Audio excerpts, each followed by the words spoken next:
नमस्कार मेरे प्यारे दोस्तों और स्वागत है आपका हमारे चैनल पर, जहां हम जीवन की उलझनों को सुलझाने और अपने भीतर छिपी शक्तियों को जगाने का प्रयास करते हैं।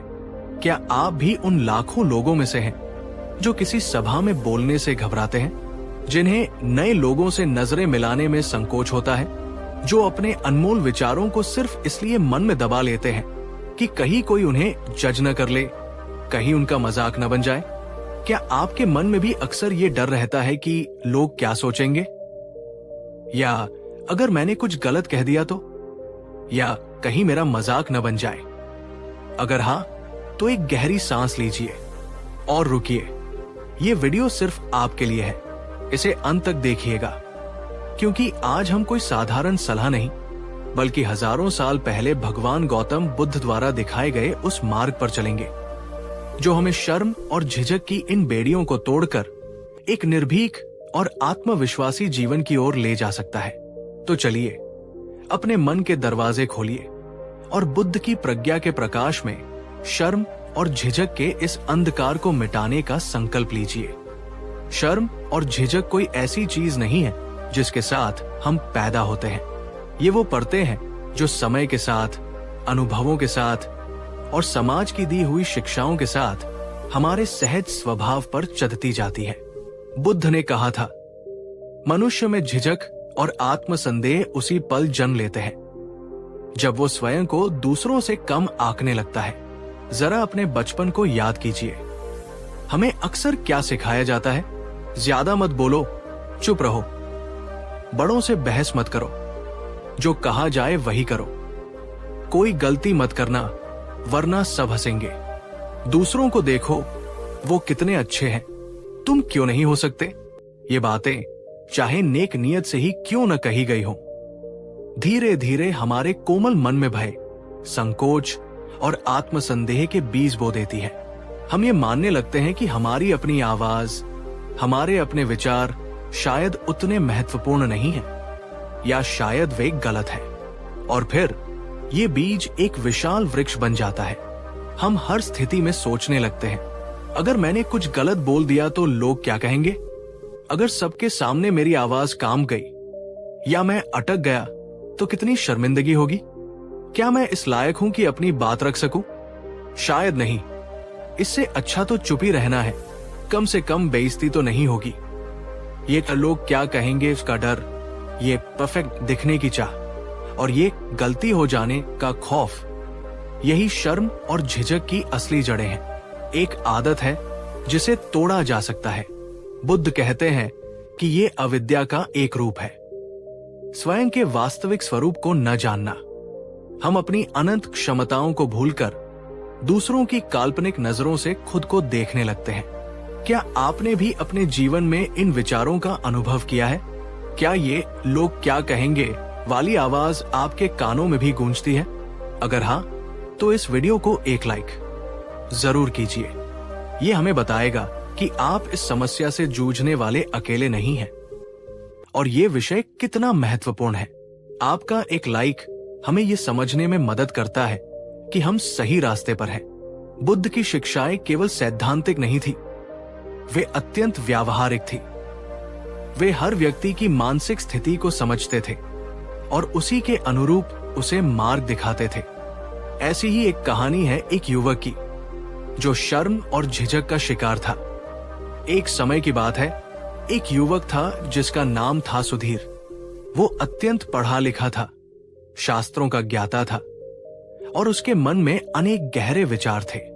लेकिन जब भी वो किसी सभा में जाता या कुछ लोगों के समूह में होता तो उसकी सारी विद्वत्ता धरी की धरी रह जाती। उसकी जुबान लड़खड़ाने लगती, हृदय तेजी से धड़कने लगता और पसीना आने लगता। वो किसी के सामने अपने विचार रखने की हिम्मत नहीं जुटा पाता था। उसे हमेशा डर लगा रहता कि लोग उसका मजाक उड़ाएंगे या उसकी बातों को महत्व नहीं देंगे। अपनी इस समस्या से अत्यंत दुखी होकर वो एक दिन महात्मा बुद्ध की शरण में पहुंचा। उसने बुद्ध के चरणों में प्रणाम किया और कांपती हुई आवाज में कहा, भगवन, मैं ज्ञान तो रखता हूं पर उसे व्यक्त नहीं कर पाता। जब भी मैं लोगों के समूह में जाता हूं तो मेरी आवाज मेरा साथ छोड़ देती है। मुझे बहुत शर्म आती है, घबराहट होती है, मैं पीछे हट जाता हूं और फिर बाद में बहुत पछताता हूं। कृपा करके मेरा मार्गदर्शन करें। इस झिझक से कैसे मुक्ति पाऊं? बुद्ध ने उस युवक की ओर करुणा भरी दृष्टि से देखा और मंद मंद मुस्कुराए। उन्होंने शांति से पूछा, वत्स सुधीर, जब तुम किसी सभा में जाते हो तो क्या तुम्हें ऐसा लगता है कि वहां उपस्थित सभी लोगों की नजरें सिर्फ और सिर्फ तुम्हारी ओर ही है? क्या तुम्हें लगता है कि वे तुम्हारे हर शब्द, हर हाव भाव को बड़ी बारीकी से देख रहे हैं, तुम्हारी गलती पकड़ने के लिए तैयार बैठे हैं? सुधीर ने सिर झुकाकर कहा, हाँ भगवान, मुझे ठीक ऐसा ही महसूस होता है। मुझे लगता है सब मुझे ही देखेंगे और अगर मुझसे कोई चूक हो गई तो वे मेरी हंसी उड़ाएंगे या मुझे अयोग्य समझेंगे। बुद्ध फिर मुस्कुराए और बोले, सुधीर, जब तुम नदी के किनारे शांत बैठकर बहते जल को देखते हो तो क्या नदी में तैरने वाली हर मछली तुम्हें ही घूरती रहती है? क्या हर लहर तुम्हारे ही पैरों को छूने के लिए आतुर रहती है? सुधीर ने आश्चर्य से कहा, नहीं भगवान, मछलियां तो अपने संसार में मग्न रहती है, अपने काम में लगी रहती है। लहरें तो अपने स्वभाव से बहती है। बुद्ध ने कहा, ठीक इसी प्रकार वत्स, ये दुनिया, ये लोग हर समय तुम्हें ही नहीं देख रहे। अधिकांश लोग अपने ही विचारों में, अपनी ही चिंताओं में, अपनी ही दुनिया में मग्न रहते हैं। ये जो तुम्हें लगता है कि सबकी नजरें तुम पर है, ये तुम्हारे अपने मन का बनाया हुआ एक भ्रम है, एक प्रक्षेपण है। ये तुम्हारी अपनी असुरक्षा है जो तुम्हें दूसरों की नजरों में दिखाई देती है। ये सुनकर सुधीर को थोड़ा आश्चर्य हुआ, पर बुद्ध की बातों में उसे सच्चाई नजर आई। फिर बुद्ध ने उस युवक को एक सरल सा पर अत्यंत शक्तिशाली अभ्यास दिया। सुधीर, आज से तुम हर सुबह उठकर शांत चित्त से अपने आप से ये कहोगे, मैं जैसा भी हूं, जो भी हूं, मैं अपने आप में पूर्ण हूं, मैं श्रेष्ठ हूं, मेरे विचार मूल्यवान हैं, मैं अपनी जगह सही हूं और मुझे किसी से कमतर महसूस करने की आवश्यकता नहीं है। और दूसरा अभ्यास, हर दिन कम से कम एक ऐसे व्यक्ति से जिसे तुम नहीं जानते एक प्यारी सी मुस्कान के साथ 2 शब्द ही सही पर बात अवश्य करोगे। चाहे रास्ता पूछ लो या मौसम का हाल, बस एक छोटा सा संवाद। सुधीर ने बुद्ध की आज्ञा को शिरोधार्य किया। उसने पूरी श्रद्धा और निष्ठा से इन अभ्यासों को अपने दैनिक जीवन में उतारना शुरू किया। शुरुआत में उसे कठिनाई हुई, मन में पुराने डर उभरते, पर वो लगा रहा। धीरे धीरे चमत्कार होने लगा। हर सुबह खुद से सकारात्मक बातें कहने से उसका आत्मविश्वास बढ़ने लगा। अजनबियों से बात करने के छोटे छोटे प्रयासों से उसकी सामाजिक झिझक कम होने लगी। उसे ये समझ आने लगा कि लोग उतने डरावने या जजमेंटल नहीं होते जितना वो सोचता था। 1 महीने बाद वही सुधीर, जो कभी किसी के सामने 2 शब्द नहीं बोल पाता था, बुद्ध के समक्ष एक बड़ी सभा में खड़ा होकर शांत और स्थिर आवाज में अपने विचार व्यक्त कर रहा था। उसकी बातों में ज्ञान था और उसके चेहरे पर आत्मविश्वास की एक नई चमक। उसने अपनी झिझक को बलपूर्वक हटाया नहीं था, उसने उसे ज्ञान और अभ्यास से पार कर लिया था। ये कहानी हमें सिखाती है कि हमारी झिझक अक्सर हमारे अपने ही मन की बनाई हुई होती है और इसे सही समझ और निरंतर अभ्यास से जीता जा सकता है। झिझक तो फिर भी एक बाहरी व्यवहार है, पर शर्म इससे कहीं अधिक गहरी और पीड़ादायक होती है। शर्म हमें अपने ही अस्तित्व पर सवाल उठाने को मजबूर कर देती है। बुद्ध ने कहा था, जब यही शर्म तुम्हें अपनी अच्छाइयों को प्रकट करने से रोकने लगे, तुम्हें अपने सत्य को कहने से रोकने लगे, तुम्हें अपने विकास के मार्ग पर बढ़ने से रोकने लगे, तो वो अज्ञान और आसक्ति का एक रूप बन जाती है। हमारी अधिकांश सामाजिक शर्म, जिसे हम आम तौर पर महसूस करते हैं, वो किसी अनदेखे काल्पनिक डर पर टिकी होती है। लोग मेरे बारे में क्या सोचेंगे अगर उन्हें मेरी सच्चाई पता चल गई? मैं परफेक्ट नहीं हूं, मुझ में इतनी कमियां हैं। मैं कैसे किसी के सामने जाऊं? मेरी आवाज अच्छी नहीं है, मेरा रंग अच्छा नहीं है, मेरे कपड़े अच्छे नहीं हैं, मैंने अतीत में ये गलती की थी। लोग आज भी मुझे उसी नजर से देखते होंगे। ये विचार जहरीले नाग की तरह हमारे आत्मविश्वास को डसते रहते हैं। पर बुद्ध हमें याद दिलाते हैं कि ये दुनिया, ये लोग जिनके निर्णय से हम इतना डरते हैं, वे स्वयं भी अपने ही डरों, अपनी ही असुरक्षाओं और अपनी ही अपूर्णताओं से जूझ रहे हैं। कोई भी परफेक्ट नहीं है। जब हम दूसरों की स्वीकृति को अपने आत्ममूल्य का पैमाना बना लेते हैं, तभी शर्म हम पर हावी होती है। ये मन की एक ऐसी गुलामी है जहां हम अपनी खुशी की चाबी दूसरों के हाथ में दे देते हैं। चलिए एक छोटी सी आत्मविश्लेषण की एक्सरसाइज करते हैं। नीचे कमेंट बॉक्स में पूरी ईमानदारी से लिखिए, मुझे जीवन में सबसे ज्यादा शर्म या झिझक किस बात पर या किस स्थिति में महसूस होती है। इसे लिखने के बाद एक पल रुककर सोचिए, क्या वो डर, वो शर्म वाकई में तर्कसंगत है? क्या उसका कोई ठोस आधार है, या वो बस आपके मन की पुरानी कंडीशनिंग है, बचपन की कोई अधूरी चोट है, या समाज द्वारा थोपी गई कोई अनावश्यक अपेक्षा है? अक्सर आप पाएंगे कि आपकी शर्म का आधार रेत के महल की तरह कमजोर है। उसे पहचानने मात्र से उसकी शक्ति कम होने लगती है। कई बार हमारी झिझक इसलिए भी आती है क्योंकि हमें अपने शब्दों की सत्यता या उनकी उपयोगिता पर संदेह होता है। हमें लगता है, क्या मैं जो कहने जा रहा हूं वो सही है? क्या इससे किसी को चोट तो नहीं पहुंचेगी? क्या ये मूर्खतापूर्ण तो नहीं लगेगा?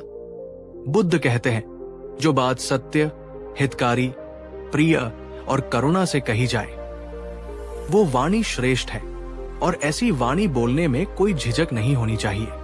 अगर आपके मन में जो बात है वो इन गुणों पर खरी उतरती है, अगर आपकी नीयत साफ है, तो फिर झिझक क्यों? आपकी आवाज में तब सत्य और आत्मविश्वास अपने आप आ जाएगा। एक महत्वपूर्ण बात याद रखिए, हो सकता है आपकी एक सच्ची, हितकारी बात किसी के जीवन में आशा की किरण जगा दे, किसी की समस्या का समाधान कर दे, या किसी को प्रेरित कर दे। अपनी आवाज को सिर्फ इसलिए मत दबाइए क्योंकि आपको डर लगता है। हर चीज परिवर्तनशील है, कुछ भी स्थायी नहीं है। बुद्ध ने कहा, सब कुछ बदलता है, सब कुछ अनित्य है। तुम्हारा ये शरीर, तुम्हारी ये भावनाएं, तुम्हारी ये शर्म, तुम्हारी ये झिझक भी, जिस झिझक या शर्मिंदगी के पल ने आज आपको बांध रखा है, वो हमेशा नहीं रहेगा। जिस स्थिति से आप आज डर रहे हैं वो भी गुजर जाएगी। क्या आपने कभी अपने जीवन में कोई ऐसा शर्मिंदगी भरा पल झेला है जिसके बारे में सोचकर उस समय आपको बहुत बुरा लगा हो, और फिर कुछ समय बाद जब आपने उसी पल को याद किया तो शायद आप उस पर हंस दिए हों या उसे एक सबक के तौर पर देखा हो? अगर हाँ, तो अभी भी याद रखिए, जो शर्म या झिझक आज आपको महसूस हो रही है वो भी स्थायी नहीं है, ये भी बदलेगी। ये समझ आपको वर्तमान के डर से थोड़ा मुक्त करती है और साहस देती है। बुद्ध की शिक्षाओं का सार है मन को साधना, और ध्यान इसका सबसे शक्तिशाली उपकरण है। शर्म और झिझक मन की सतह पर उठने वाली लहरें हैं, जबकि ध्यान हमें मन की गहराइयों में ले जाकर उस स्थिरता और शांति से जोड़ता है जो हमारा असली स्वरूप है। अब चलिए मेरे साथ एक छोटा सा पर बहुत प्रभावशाली बुद्ध प्रेरित ध्यान का अभ्यास करते हैं। आराम से बैठ जाइए, अपनी रीढ़ की हड्डी को सीधा रखें, पर शरीर को सहज छोड़ दें। धीरे से अपनी आंखें बंद कर लीजिए या दृष्टि को नीचे की ओर टिका लें। अपना सारा ध्यान अपनी आती जाती श्वास पर ले आएं। बस अपनी श्वास को देखें, महसूस करें, उसके साथ कोई छेड़छाड़ नहीं, बस साक्षी बने। अब अपने मन में मेरे साथ दोहराएं या सिर्फ सुने और महसूस करें, मैं शांत हूं, मैं स्थिर हूं, मुझे स्वयं पर, अपनी क्षमताओं पर पूर्ण विश्वास और गर्व है। मेरी आवाज में शक्ति है, मेरे विचारों में मूल्य है। मैं हर किसी से नजरें मिलाकर आत्मविश्वास से बात कर सकती हूँ। मैं इस संसार में पूर्ण हूँ, जैसा भी हूँ वैसा ही। शर्म और झिझक केवल मन के बादल हैं। मैं इनसे परे आकाश की तरह निर्मल और असीम हूं। अब एक गहरी सांस अंदर ले और धीरे धीरे छोड़ते हुए अपनी हथेलियों को आपस में रगड़े और उन्हें अपनी आंखों पर रखकर धीरे से अपनी आंखें खोले। ये छोटा सा ध्यान अगर आप हर दिन सिर्फ 5 से 10 मिनट भी करें तो आप पाएंगे कि आपके भीतर एक अद्भुत शांति और आत्मविश्वास का उदय हो रहा है। झिझक एक पर्दा है। ध्यान उस पर से ज्ञान और आत्म प्रेम की रोशनी डालता है और वो पर्दा धीरे धीरे हटने लगता है। क्या आप इस ध्यान का अभ्यास करने का संकल्प लेते हैं? कमेंट में यस आई विल प्रैक्टिस लिखकर अपने संकल्प को और मजबूत करें। बुद्ध के समय में भी सामाजिक बंधन थे, खासकर स्त्रियों के लिए, पर बुद्ध ने हमेशा व्यक्ति की आंतरिक क्षमता को महत्व दिया, न कि उसके लिंग या जाति को। एक ऐसी ही कहानी है अनुपमा की, जो अपनी शर्म और झिझक पर विजय पाकर एक महान भिक्षुणी बनी। एक धनी सेठ की बेटी थी, अत्यंत रूपवती और बुद्धिम थी, पर उसे समाज के सामने अपने विचार व्यक्त करने में बहुत शर्म और संकोच होता था। उसे लगता था कि एक स्त्री होने के नाते उसे चुप रहना चाहिए और पुरुषों की बातों में हस्तक्षेप नहीं करना चाहिए, जैसा कि उस समय की आम धारणा थी। एक दिन वो अपनी सखियों के साथ बुद्ध का प्रवचन सुनने गई। बुद्ध की वाणी में इतनी करुणा और प्रज्ञा थी कि वह मंत्रमुग्ध हो गई। उसके मन में कई प्रश्न उठे, पर वो पूछने की हिम्मत नहीं कर पाई।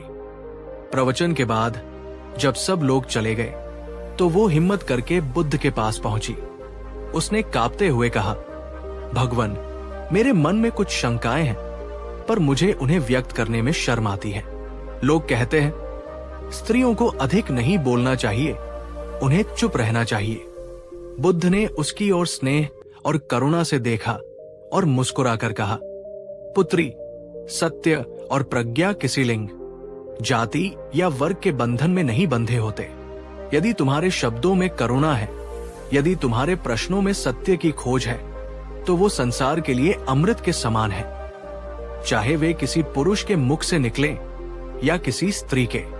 फिर बुद्ध ने उसे उस सभा के सामने, जो अभी भी कुछ भिक्षुओं और उपासकों से भरी थी, खड़े होकर अपने प्रश्न पूछने के लिए प्रोत्साहित किया। उन्होंने कहा, तुम्हें क्या लगता है, क्या स्त्रियों को सत्य जानने और अपने विचार व्यक्त करने का अधिकार नहीं है? उस स्त्री ने, जिसका नाम बाद में अनुपमा पड़ा, बुद्ध के प्रोत्साहन से कांपते हुए हाँ में सिर हिलाया। बुद्ध बोले, तो बोलो पुत्री, अपने मन की शंकाओं को प्रकट करो, क्योंकि तुम्हारे भीतर जो सत्य की प्यास है वही तुम्हें मुक्ति की ओर ले जाएगी। किसी के कहने से या सामाजिक रूढ़ियों के भय से अपने अंतर्मन की आवाज को मत दबाओ। और उस दिन अनुपमा ने अपने सारे संकोच को त्याग कर बुद्ध से एक गहन दार्शनिक प्रश्न पूछे। उसकी बुद्धिमत्ता और सत्य के प्रति उसकी लगन देखकर सभी चकित रह गए। बाद में वो बुद्ध की शिष्या बनी और अनुपमा नाम से एक अत्यंत प्रज्ञावान और सम्मानित भिक्षुणी के रूप में प्रसिद्ध हुई। उन्होंने अपनी शर्म और झिझक को बुद्ध की करुणा और अपने आत्मविश्वास से जीता था। आपकी आवाज महत्वपूर्ण है, चाहे आप कोई भी हो। सामाजिक दबावों या आंतरिक डरों को अपने सत्य को प्रकट करने से रोकने न दे। दोस्तों, बुद्ध की शिक्षाएं केवल सुनने के लिए नहीं, बल्कि जीवन में उतारने के लिए है। शर्म और झिझक को दूर करने के लिए आज से ही आप कुछ ठोस कदम उठा सकते हैं। ये आपका व्यक्तिगत एक्शन प्लान है। उदास स्माइली, हर दिन कम से कम एक बार किसी ऐसे व्यक्ति से छोटी सी बात करें जिसे आप अच्छी तरह नहीं जानते। ये दुकानदार हो सकता है, बस में साथ बैठा कोई यात्री या कोई सहकर्मी। बस मुस्कुराकर नमस्ते कहें या मौसम के बारे में कुछ पूछें। ये छोटा सा कदम आपके कंफर्ट जोन को धीरे धीरे बड़ा करेगा। हर सुबह शीशे के सामने खड़े होकर अपनी आंखों में आंखें डालकर कम से कम 1 मिनट तक आत्मविश्वास से ये वाक्य दोहराएं। मैं निर्भीक हूं, मैं सक्षम हूं, मैं महत्वपूर्ण हूं, मेरी आवाज में शक्ति है, मैं जैसा हूं बहुत अच्छा हूं। यह आपके अवचेतन मन को सकारात्मक संदेश देगा। किसी छोटी मीटिंग में, परिवार की चर्चा में या दोस्तों के बीच जब भी आपको अपनी बात रखने का अवसर मिले, उसे छोटा मत समझो। बोलो, भले ही शुरुआत में आपकी आवाज कांपे, भले ही आप अटकें, पर बोलिए। यही अभ्यास है। हर छोटा प्रयास आपको बड़े मंच के लिए तैयार करेगा। उन पलों को याद करें जब आपने अपनी झिझक पर थोड़ी सी भी विजय पाई हो, जब आपने कुछ ऐसा किया हो जिस पर आपको गर्व महसूस हुआ हो। एक डायरी बनाएं और अपनी छोटी छोटी सफलताओं को लिखें। यह आपको प्रेरित करेगा। जब आप दूसरों की मदद करने पर ध्यान केंद्रित करते हैं, तो आप अपनी शर्म और झिझक को भूल जाते हैं। किसी ऐसे व्यक्ति की मदद करें जो आपसे भी ज्यादा शर्मीला हो। यह आपको आत्मविश्वास देगा। याद रखिए, ये एक मैराथन है, स्प्रिंट नहीं। धैर्य रखें, निरंतर अभ्यास करें और अपने हर छोटे प्रयास के लिए खुद को शाबाशी दें। दोस्तों, हमारी ये यात्रा अब समापन की ओर है, पर जाने से पहले मैं आपसे एक और सवाल पूछना चाहता हूं। आज इस वीडियो को देखने के बाद आप शर्म और झिझक को दूर करने के लिए सबसे पहला कौन सा कदम उठाने का संकल्प लेते हैं? वो एक छोटी सी चीज भी हो सकती है, पर उसे नीचे कमेंट में लिखकर अपने संकल्प को और भी पक्का करें। आपका ये संकल्प दूसरों को भी प्रेरित करेगा। और फिर एक छोटी सी पर दिल से की गई विनती, इस वीडियो को अपने दोस्तों, अपने परिवारजनों और हर उस व्यक्ति के साथ शेयर जरूर कीजिए जिसे आप जानते हैं कि वो शर्म या झिझक से जूझ रहा है। हो सकता है आपका एक शेयर किसी की जिंदगी में उम्मीद की एक नई किरण जगा दे, किसी को वो हिम्मत दे दे जिसकी उसे बरसों से तलाश थी। ज्ञान बांटने से बढ़ता है और करुणा फैलाने से दुनिया और खूबसूरत होती है। गौतम बुद्ध ने हमें ये कभी नहीं सिखाया कि हम एकदम परफेक्ट, दोष रहित इंसान बन जाएं, बल्कि उन्होंने हमें सिखाया कि हम अपनी मानवीय कमजोरियों को, अपने डरों को, अपनी झिझक को पहचानें, उन्हें करुणा और समझदारी से स्वीकारें और फिर निरंतर अभ्यास और प्रज्ञा से उन्हें पार करें। शर्म और झिझक कोई पाप नहीं है, वे मानवीय भावनाएं हैं, पर उन्हें अपने जीवन पर हावी होने देना, उन्हें अपनी क्षमताओं को सीमित करने देना, ये मन की एक ऐसी कैद है जिससे आजाद होना हमारा अधिकार भी है और हमारा कर्तव्य भी। आज आपने जो भी सुना, जो भी महसूस किया, अगर उससे आपके दिल को जरा भी सुकून मिला हो, आपके मन को थोड़ी भी दिशा मिली हो, तो इस वीडियो को अपना प्यार देते हुए इसे लाइक जरूर कीजिएगा। अपनी भावनाओं को, अपने संकल्पों को या किसी भी प्रश्न को कमेंट करके हमसे साझा कीजिए। हम हर कमेंट को पढ़ते हैं और उससे सीखते हैं। और हाँ, अगर आप बुद्ध की ऐसी जीवन बदलने वाली शिक्षाओं से जुड़े रहना चाहते हैं, तो हमारे चैनल को सब्सक्राइब करना और उस नन्ही सी घंटी को दबाना बिल्कुल न भूलें, ताकि अगली बार भी जब बुद्ध की कोई नई सीख, कोई नई कहानी आए, वो आप तक सबसे पहले पहुंचे। धन्यवाद इस यात्रा में हमारे साथ बने रहने के लिए। आपका आने वाला हर पल, हर दिन शर्म और झिझक से नहीं, बल्कि आत्मविश्वास, निर्भीकता और असीम शांति से भरा हो। मैत्री और करुणा आपके साथ रहे। बुद्ध शरणं गच्छामि। नमस्कार दोस्तों, क्या आपके साथ भी ऐसा होता है कि सुबह उठने का मन नहीं करता? कोई भी काम शुरू करने से पहले ही थकान महसूस होती है। बस 5 मिनट और ये काम कल कर लूंगा। क्या ये आवाजें आपके दिमाग में भी गूंजती रहती हैं? आलस, एक छोटा सा शब्द, लेकिन हमारी जिंदगी की कितनी बड़ी खुशियों और सफलताओं पर कुंडली मारकर बैठ जाता है। ये वो अदृश्य जंजीर है जो हमें हमारे सपनों तक पहुंचने से रोकती है। लेकिन क्या आपने कभी सोचा है कि ये आलस आता कहां से है और क्या इससे बाहर निकलने का कोई रास्ता है? तो आज मैं आपको उस आलस की जंजीरों को तोड़ने का एक प्राचीन पर अचूक मार्ग दिखाने वाला हूं।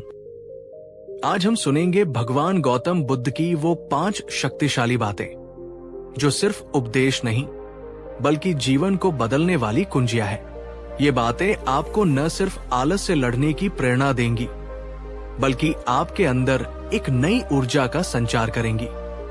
लेकिन इस ज्ञान यात्रा को शुरू करने से पहले मैं आपसे एक छोटा सा पर बहुत महत्वपूर्ण सवाल पूछना चाहता हूं।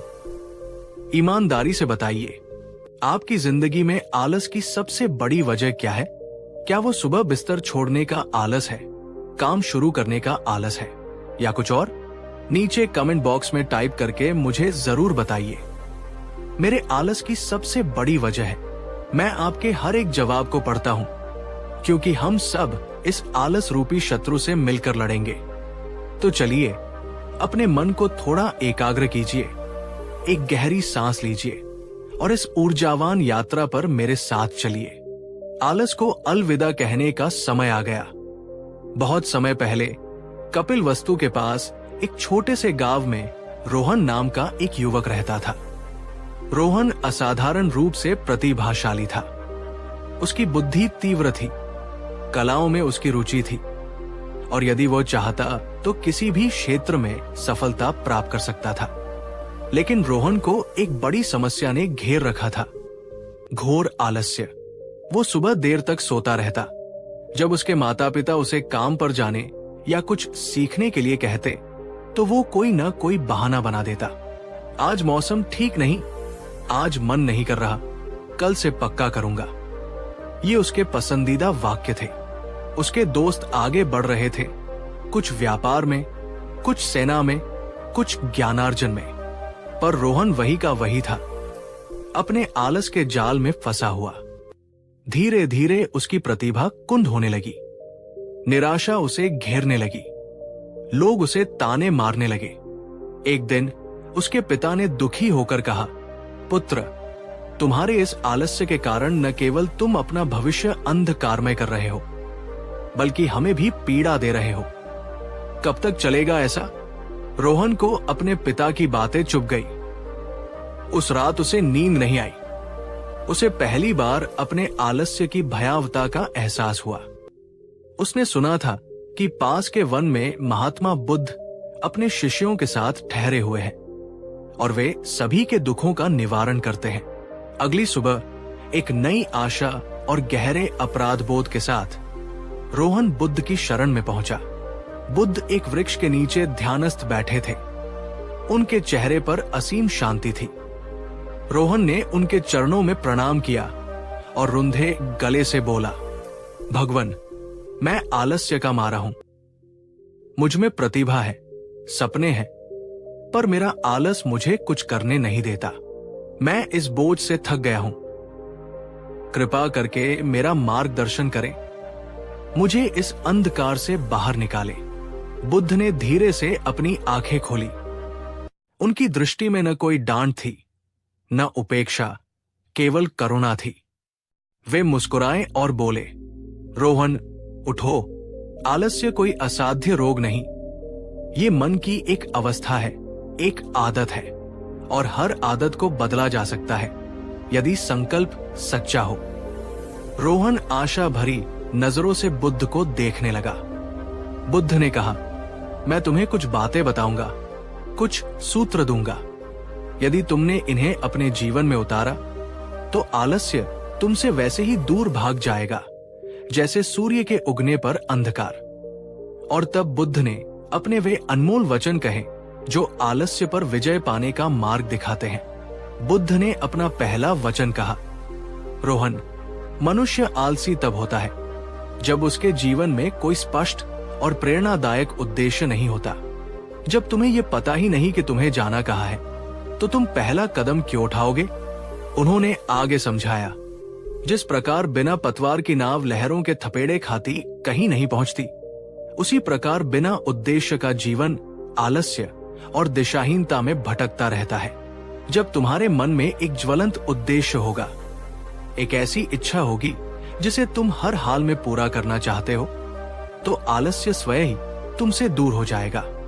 तुम्हारा क्यों, वाई जितना मजबूत होगा, तुम्हारा कैसे, हाउ उतना ही आसान होता जाएगा।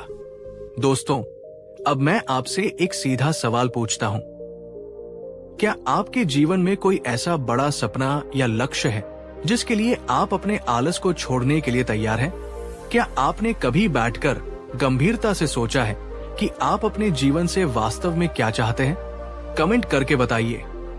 बुद्ध ने रोहन से कहा, जाओ एकांत में बैठो और विचार करो। तुम्हारी आत्मा वास्तव में क्या पाना चाहती है? कौन सी उपलब्धि तुम्हें सच्ची खुशी देगी?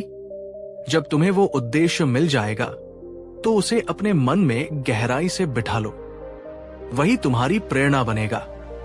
प्रैक्टिकल उपाय, आज ही इस वीडियो को देखने के बाद 15 मिनट शांति से बैठें, एक डायरी और पेन ले। लिखें कि आप अगले 1 साल, 5 साल और 10 साल में अपने जीवन में क्या हासिल करना चाहते हैं। स्वास्थ्य, करियर, रिश्ते, व्यक्तिगत विकास आदि। अपने सबसे महत्वपूर्ण लक्ष्य को पहचानें और उसे हर दिन सुबह याद करें।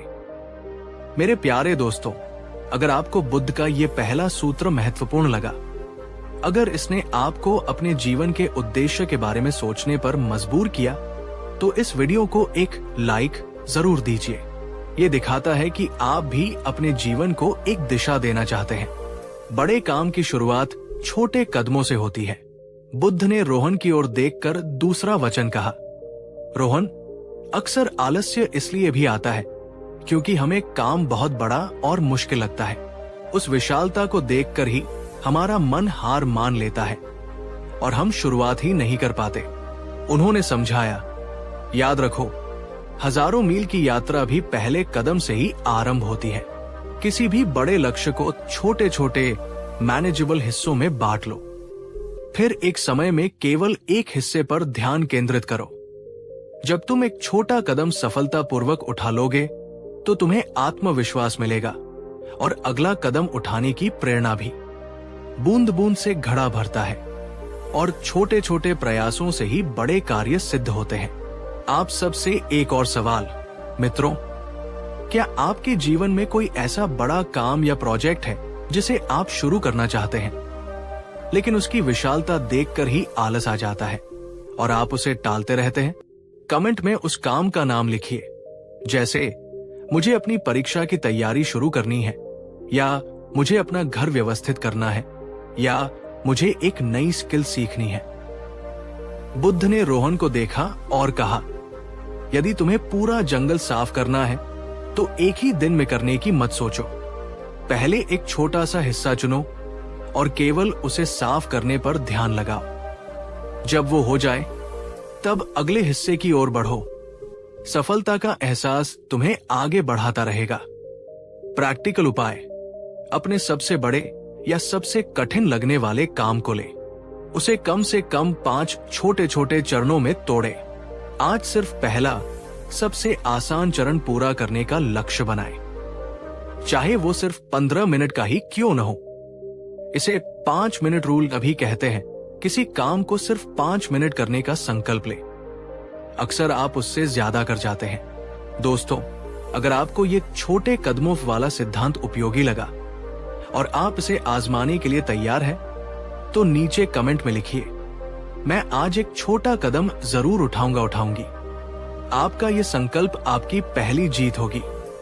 और इस उपयोगी बात को उन दोस्तों के साथ शेयर करें जो हमेशा कहते हैं काम बहुत बड़ा है। बुद्ध ने रोहन के मन की उथल पुथल को समझते हुए तीसरा वचन कहा, पुत्र, आलस्य और टालमटोल का एक बड़ा कारण है मन का वर्तमान क्षण में न रहना। या तो हम अतीत की असफलताओं और गलतियों में उलझे रहते हैं, या भविष्य की अनिश्चितताओं और परिणामों की चिंता करते रहते हैं। उन्होंने स्पष्ट किया, जब मन अतीत के बोझ से दबा होता है तो उसमें वर्तमान में कर्म करने की ऊर्जा नहीं रहती, और जब वो भविष्य के भय से ग्रस्त होता है तो वो किसी भी कार्य को शुरू करने से कतराता है। आलस्य का अर्थ ही है अभी नहीं। किंतु सत्य तो यह है कि जीवन न तो अतीत में है न भविष्य में। जीवन केवल इसी क्षण में है, अभी, यहां। मेरे प्यारे दर्शकों, जरा ईमानदारी से सोचकर बताइए, जब आप किसी काम को टालते हैं तो आपका मन कहाँ होता है? क्या आप मोबाइल पर सोशल मीडिया में खो जाते हैं, जो आपको अतीत या दूसरों के वर्तमान में ले जाता है? क्या आप सोचते हैं मुझसे पहले भी ये नहीं हुआ था, या अगर मैं फेल हो गया तो क्या होगा? कमेंट में बताएं कि आपका मन आपको वर्तमान से भटकाकर कहां ले जाता है। बुद्ध ने रोहन को समझाया, अपने मन को वर्तमान क्षण में केंद्रित करने का अभ्यास करो। जब तुम कोई कार्य कर रहे हो तो पूरी तरह से उसी में डूब जाओ। न अतीत का पछतावा, न भविष्य की चिंता, केवल कर्म और कर्म का आनंद। यही कर्मयोग है और यही आलस्य से मुक्ति का मार्ग भी। प्रैक्टिकल उपाय, जब भी आप कोई काम शुरू करें तो अपने आसपास के विकर्षणों को दूर करें। मोबाइल को साइलेंट मोड पर या दूर रख दें। अपने काम पर 25 मिनट पूरी तरह फोकस करें, फिर 5 मिनट का ब्रेक लें। इस दौरान सिर्फ अपने काम और अपनी सांसों पर ध्यान दें। दोस्तों, अगर आप भी मानते हैं कि वर्तमान में जीना ही असली जीवन है और यही आलस्य को हरा सकता है, तो कमेंट में लिखिए, मैं आज से वर्तमान में जीने का अभ्यास करूंगी। ये संकल्प आपके जीवन में एकाग्रता लाएगा। बुद्ध ने रोहन को एक गहरा रहस्य बताते हुए कहा, रोहन, अक्सर लोग सोचते हैं कि आराम करने से या कुछ न करने से ऊर्जा बचती है, किंतु सत्य इसके विपरीत है। जिस प्रकार रुके हुए पानी में सड़न पैदा हो जाती है, उसी प्रकार निष्क्रिय शरीर और मन में आलस्य और नकारात्मकता का वास होता है। उन्होंने आगे कहा, कर्म करने से ही और अधिक कर्म करने की ऊर्जा उत्पन्न होती है।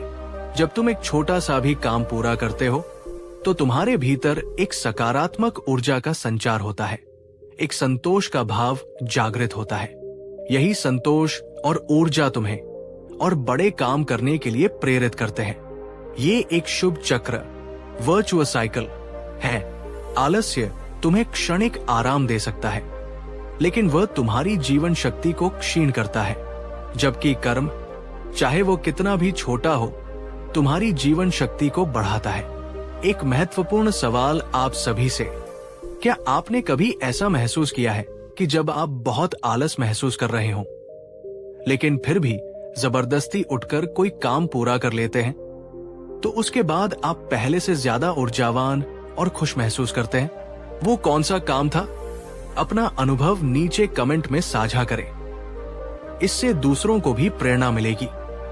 बुद्ध ने रोहन की आंखों में देखते हुए कहा, इसलिए जब भी आलस्य तुम्हें घेरे तो कोई भी छोटा सा रचनात्मक या शारीरिक कार्य करना शुरू कर दो।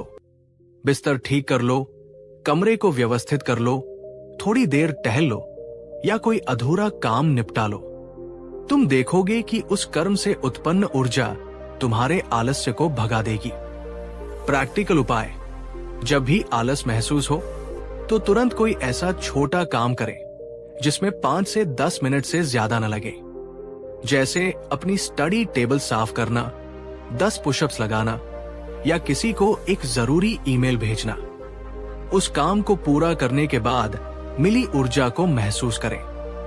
दोस्तों, अगर आप बुद्ध के इस कर्म से ऊर्जा वाले सिद्धांत से सहमत हैं और इसे अपने जीवन में अपनाने को तैयार हैं, तो वीडियो को लाइक करके अपना समर्थन दिखाएं और कमेंट में लिखें, कर्म ही ऊर्जा है। और हाँ, इसे उस दोस्त को शेयर करें जो हमेशा कहता है मेरे में एनर्जी नहीं है। बुद्ध ने अपने अंतिम और सबसे महत्वपूर्ण वचन में कहा, रोहन, आलस्य पर एक दिन में विजय नहीं पाई जा सकती। ये एक सतत अभ्यास है। इसके लिए आत्मानुशासन और निरंतरता की आवश्यकता होती है। जैसे एक रस्सी भी पत्थर पर बार बार घिसने से निशान बना देती है, वैसे ही निरंतर अभ्यास से आलस्य की आदत को जड़ से मिटाया जा सकता है। उन्होंने समझाया, अपनी दिनचर्या को व्यवस्थित करो। सोने, जागने, काम करने और विश्राम करने का समय निश्चित करो। शुरुआत में ये कठिन लग सकता है, लेकिन धीरे धीरे ये तुम्हारी आदत बन जाएगी। और जब कोई सकारात्मक कार्य तुम्हारी आदत बन जाता है तो उसे करने के लिए अतिरिक्त प्रयास नहीं करना पड़ता, वो सहज ही हो जाता है। छोटी छोटी जीतों का जश्न मनाओ, लेकिन एक दिन की सफलता पर रुक मत जाओ। निरंतरता ही सफलता की कुंजी है और आलस्य की सबसे बड़ी दुश्मन। दोस्तों, एक आखिरी सवाल आज के लिए, क्या आप एक अनुशासित दिनचर्या का पालन करते हैं या आपका हर दिन अलग और अव्यवस्थित होता है? आपको क्या लगता है, अनुशासन आलस्य को हराने में कितना महत्वपूर्ण है? अपने विचार कमेंट में जरूर बताएं। बुद्ध ने रोहन के कंधे पर हाथ रखते हुए कहा, धैर्य रखो, अपने प्रति कठोर मत बनो, लेकिन अपने संकल्प पर दृढ़ रहो। हर दिन थोड़ा थोड़ा प्रयास करो और याद रखो, आलस्य को जीतने का सबसे बड़ा पुरस्कार है एक उद्देश्यपूर्ण, ऊर्जावान और आनंदमय जीवन। प्रैक्टिकल उपाय, कल सुबह के लिए सिर्फ 1 या 2 छोटी निश्चित गतिविधियां तय करें, जैसे सुबह 15 मिनट व्यायाम या काम शुरू करने से पहले 30 मिनट पढ़ाई। उन्हें हर हाल में पूरा करने का प्रण लें। एक टू डू लिस्ट बनाएं और पूरे हुए कामों पर टिक लगाएं। इससे आपको संतोष मिलेगा। और अगर आप बुद्ध की इन शिक्षाओं को अपने जीवन में उतारकर आलस्य पर विजय पाने का दृढ़ संकल्प करते हैं, तो हमारे इस प्रयास को सफल बनाने के लिए इस चैनल को सब्सक्राइब करना न भूलें, ताकि बुद्ध और अन्य महान विचारकों की ऐसी ही जीवन बदलने वाली बातें आप तक पहुंचती रहें। रोहन बुद्ध के वचनों को सुनकर मौन हो गया। उसके मन में एक नया प्रकाश फैल गया था। उसने बुद्ध को धन्यवाद दिया और अपने गांव लौट आया। शुरुआत में उसे कठिनाई हुई। पुरानी आदतें उसे बार बार अपनी ओर खींचती, लेकिन जब भी आलस्य उसे घेरता, उसे बुद्ध के वचन याद आ जाते। उसने अपने जीवन का एक उद्देश्य बनाया, एक कुशल शिल्पकार बनना। उसने अपने दिन को छोटे छोटे कार्यों में बांटा। वो वर्तमान में रहकर अपने काम पर ध्यान केंद्रित करने लगा।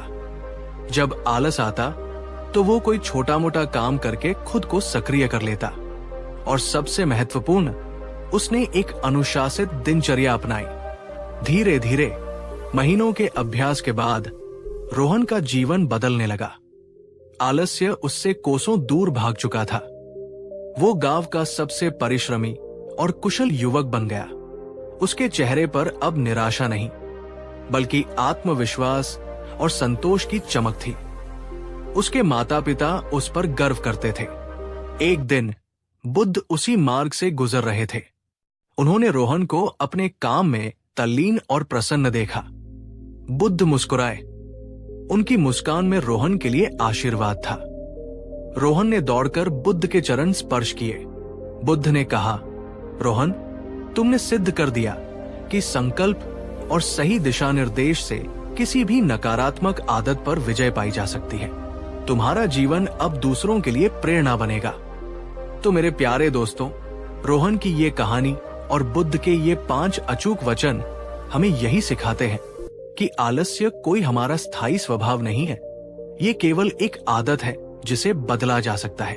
अगर आप भी आलस्य से म्यूकडली संघर्ष कर रहे हैं तो निराश मत होइए। आज, अभी, इसी क्षण बुद्ध के इन वचनों को अपने जीवन में अपनाने का संकल्प लीजिए। एक स्पष्ट उद्देश्य, छोटे कदम, वर्तमान में जीना, कर्म से ऊर्जा पाना और आत्म अनुशासन। ये 5 कुंजियां आपके भीतर की असीम क्षमताओं के द्वार खोल देंगी। ये यात्रा आसान नहीं होगी, इसमें उतार चढ़ाव आएंगे, लेकिन याद रखिए, हर छोटा प्रयास मायने रखता है। अगर बुद्ध के इन वचनों और रोहन की कहानी ने आपके दिल को छुआ है, अगर आपको आलस्य को हराकर एक नई शुरुआत करने की प्रेरणा मिली है, तो इस वीडियो को एक जोरदार लाइक तो बनता है और नीचे कमेंट में लिखकर हमें जरूर बताइए बुद्ध का कौन सा वचन आपको सबसे ज्यादा शक्तिशाली लगा और आप सबसे पहले किसे अपने जीवन में अपनाएंगे। जैसे मुझे छोटे कदम वाला वचन सबसे अच्छा लगा और मैं कल से इसे अपनाऊंगा। और हाँ, इस ज्ञान के प्रकाश को फैलने में हमारी मदद करें। इस वीडियो को अपने उन सभी दोस्तों, भाई बहनों और परिवार के सदस्यों के साथ शेयर जरूर करिए जो आलस्य से परेशान हैं या जीवन में प्रेरणा ढूंढ रहे हैं। आपका एक शेयर किसी की जिंदगी में सकारात्मक बदलाव ला सकता है। अगर आप ऐसे ही जीवन को नई दिशा देने वाले, प्रेरणादायक और ज्ञानवर्धक वीडियो देखना चाहते हैं तो हमारे चैनल को सब्सक्राइब करना बिल्कुल न भूलें और उस घंटी वाले आइकॉन को भी दबा दें ताकि हमारा हर नया वीडियो सबसे पहले आप तक पहुंचे। जाने से पहले मैं आप सबसे एक अंतिम सवाल पूछना चाहता हूं। आज इस वीडियो को देखने के बाद आप आलस्य को हराकर कौन सा एक छोटा सा काम सबसे पहले पूरा करने का संकल्प लेते हैं? नीचे कमेंट बॉक्स में अपना वो पहला कदम लिखिए। ये लिखना आपके संकल्प को और मजबूत करेगा। याद रखिए, आपके भीतर असीम शक्ति है, बस उसे जगाने की देर है। उठिए, कर्म कीजिए और अपने सपनों को साकार कीजिए। अगले वीडियो में फिर मिलेंगे एक नई प्रेरणा के साथ। तब तक अपना ख्याल रखिए और सक्रिय रहिए। नमस्कार। कहानी 3। नमस्कार दोस्तों, क्या आपके दिल में भी कभी कोई अनजाना सा डर बैठ जाता है? क्या किसी नए काम को शुरू करने से पहले, किसी चुनौती का सामना करने से पहले या बस यूं ही भविष्य की सोचकर आपका मन घबराने लगता है? डर एक ऐसा एहसास जो हमारी काबिलियत को छोटा कर देता है, हमारे सपनों को धुंधला कर देता है और हमें आगे बढ़ने से रोक देता है। ये डर असफलता का हो सकता है, लोगों की बातों का हो सकता है, अकेलेपन का हो सकता है या फिर किसी अनजाने खतरे का। लेकिन क्या डर सच में इतना शक्तिशाली है या ये सिर्फ हमारे मन का एक वहम है? आज हम इसी डर के रहस्य को भेदने की कोशिश करेंगे और इस यात्रा में हमारे पथ प्रदर्शक होंगे स्वयं भगवान गौतम बुद्ध। उनके ज्ञान के प्रकाश में हम जानेंगे डर की असलियत और सीखेंगे वो तरीके जिनसे हम अपने सबसे बड़े डरों पर भी विजय पा सकते हैं। ये कहानी सिर्फ डर को भगाने की कुछ तरकीबें नहीं है, ये एक आत्म खोज की यात्रा है, अपने भीतर छिपी शक्ति को पहचानने की, मन की भ्रांतियों को दूर करने की और निर्भय होकर जीवन जीने की कला सीखने की। लेकिन इससे पहले कि हम बुद्ध के वचनों की ओर बढ़े, मैं आपसे एक छोटा सा सवाल पूछना चाहता हूं। आप पूरी ईमानदारी से बताइए, आपका सबसे बड़ा डर क्या है? वो कौन सी चीज है जो आपको सबसे ज्यादा डराती है? नीचे कमेंट बॉक्स में टाइप करके मुझे जरूर बताइए। मेरा सबसे बड़ा डर है, जैसे असफलता, लोगों का मजाक, ऊंचाई, अंधेरा या कुछ और। आपके जवाब हमें एक दूसरे को समझने में मदद करेंगे, क्योंकि डर हम सभी के जीवन का हिस्सा है। तो चलिए अपने मन को थोड़ा स्थिर करते हैं और बुद्ध के साथ डर पर विजय पाने के इस सफर पर निकलते हैं। बहुत समय पहले एक समृद्ध राज्य में वीर नाम का एक युवक रहता था। वीर जन्म से ही एक असाधारण धनुर्धर था। जब वो अकेला होता तो उसके तीर हवा से बातें करते, अचूक निशाने पर लगते। गुरु भी उसकी प्रतिभा से चकित थे और कहते थे कि वो राज्य का सर्वश्रेष्ठ धनुर्धर बन सकता है। लेकिन वीर के साथ एक बड़ी समस्या थी। उसे लोगों के सामने प्रदर्शन करने से, प्रतियोगिताओं में भाग लेने से और अपनी प्रतिभा दिखाने से बहुत डर लगता था। जब भी कोई महत्वपूर्ण प्रतियोगिता होती या राजा के सामने प्रदर्शन करने का अवसर आता, वीर का दिल जोर जोर से धड़कने लगता। उसके हाथ पसीने से भीग जाते और उसके सधे हुए निशाने भी चूक जाते। उसे डर लगता कि अगर वो असफल हो गया तो लोग क्या कहेंगे, उसका मजाक उड़ाएंगे, उसकी काबिलियत पर शक करेंगे। ये डर उसके मन में इतना गहरा बैठ गया था कि वह अपनी अद्भुत प्रतिभा के बावजूद गुमनामी में जी रहा था। एक दिन राज्य में एक बड़ी धनुर प्रतियोगिता की घोषणा हुई। विजेता को राज धनुर्धर की उपाधि मिलने वाली थी। वीर के गुरु ने उसे बहुत समझाया, वीर, ये तुम्हारे लिए सुनहरा अवसर है, अपनी प्रतिभा को दुनिया के सामने लाओ। वीर भाग लेना चाहता था, पर डर ने उसे जकड़ लिया। रातें आंखों में कटने लगी। उसे असफलता के भयानक सपने आने लगे। वो लगभग टूट चुका था। तभी किसी ने उसे बताया कि पास के आम्रवन में भगवान बुद्ध अपने भिक्षु संघ के साथ विहार कर रहे हैं। कहते हैं उनके पास हर समस्या का समाधान है। एक आखिरी उम्मीद लेकर डरेस में मन से वीर भगवान बुद्ध की शरण में पहुंचा। बुद्ध एक शांत सरोवर के किनारे वृक्ष की छाया में अपने शिष्यों को उपदेश दे रहे थे। उनके चेहरे पर एक अलौकिक शांति और करुणा थी। वीर ने बुद्ध को प्रणाम किया और कांपती आवाज में कहा, भगवन, मैं भय का मारा हूं। मुझ में योग्यता है, पर लोगों के सामने मेरी हिम्मत जवाब दे जाती है। असफलता का डर मुझे खाए जा रहा है। मैं क्या करूं? कृपा करके मेरा मार्गदर्शन करें। इस डर से मुझे मुक्ति दिलाएं। बुद्ध ने अपनी अमृतमय दृष्टि वीर पर डाली। उनके होठों पर एक कोमल मुस्कान उभरी। उन्होंने स्नेहपूर्वक कहा, पुत्र वीर, उठो। भय कोई बाहरी शत्रु नहीं, ये तुम्हारे मन के भीतर ही उत्पन्न होता है और मन के भीतर ही इसका समाधान भी है। तुम अकेले नहीं हो जो डरते हो। हर मनुष्य किसी न किसी रूप में भय का अनुभव करता है। महत्वपूर्ण यह है कि तुम उस भय को कैसे समझते हो और उसका सामना कैसे करते हो। वीर आशा और जिज्ञासा से बुद्ध को देखने लगा। बुद्ध ने कहा, आज मैं तुम्हें भय के स्वरूप और उससे पार पाने के कुछ सूत्र दूंगा। यदि तुमने इन्हें ध्यान से सुना और अपने जीवन में उतारा तो भय तुमसे वैसे ही दूर हो जाएगा जैसे प्रकाश के आने से अंधकार। और तब बुद्ध ने अपने वे दिव्य वचन कहे जो भय पर विजय पाने का अचूक मार्ग है। बुद्ध ने अपना पहला वचन कहा, वीर, ये समझो कि अधिकांश भय जिनका हम अनुभव करते हैं वे वास्तविक नहीं होते, बल्कि हमारे मन की उपज होते हैं। हमारा मन अतीत के बुरे अनुभवों के आधार पर या भविष्य की नकारात्मक कल्पनाओं के आधार पर डर पैदा करता है। उन्होंने आगे समझाया, तुम सोचते हो अगर मैं असफल हो गया तो क्या होगा? अगर लोग हंसे तो क्या होगा? ये अगरमगर ही भय के बीज है। हमारा मन एक कुशल कहानीकार की तरह छोटी सी आशंका को बड़ा बनाकर हमें डराता है। पर सच तो यह है कि जिन बातों से हम सबसे ज्यादा डरते हैं उनमें से 90% बातें कभी घटित ही नहीं होती। भय वर्तमान में नहीं, बल्कि या तो अतीत की स्मृति में होता है या भविष्य की कल्पना में। दोस्तों, अब मैं आपसे एक सवाल पूछता हूं। क्या आपके साथ कभी ऐसा हुआ है कि आप किसी चीज से बहुत डरे हों, लेकिन जब आपने उसका सामना किया तो पाया कि वो डर उतना बड़ा था ही नहीं जितना आपने सोच रखा था, या वो चीज कभी हुई ही नहीं जिससे आप डर रहे थे? कमेंट करके अपना कोई ऐसा अनुभव साझा करें।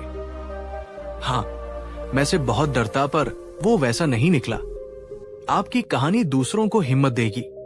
बुद्ध ने वीर से कहा, जब भी मन में डर उठे तो उसे देखो, उसका विश्लेषण करो। खुद से पूछो, क्या ये डर वास्तविक है या सिर्फ मेरी कल्पना? इसके सच होने की कितनी संभावना है? और अगर ये सच हो भी गया तो क्या मैं इसका सामना नहीं कर पाऊंगा?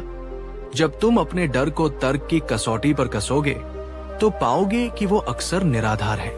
प्रैक्टिकल उपाय, जब भी कोई डर आपको सताए तो एक डायरी लें। उसमें लिखें, मेरा डर क्या है, विस्तार से। इसके सच होने का सबसे बुरा परिणाम क्या हो सकता है? इसके सच होने की वास्तविक संभावना कितनी है? 0 से 100%। अगर ये सच हो गया तो मैं इससे निपटने के लिए क्या क्या कर सकती हूँ? ये अभ्यास आपके डर को वस्तुनिष्ठ रूप से देखने में मदद करेगा। मेरे प्यारे दोस्तों, अगर बुद्ध का ये पहला सूत्र आपको समझ में आया, अगर इसने आपके मन में डर की असलियत को लेकर कोई नई सोच जगाई, तो इस वीडियो को एक लाइक जरूर करें।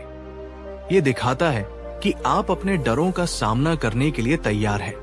बुद्ध ने वीर की ओर देखकर दूसरा वचन कहा, वीर, संसार में कुछ भी स्थायी नहीं है।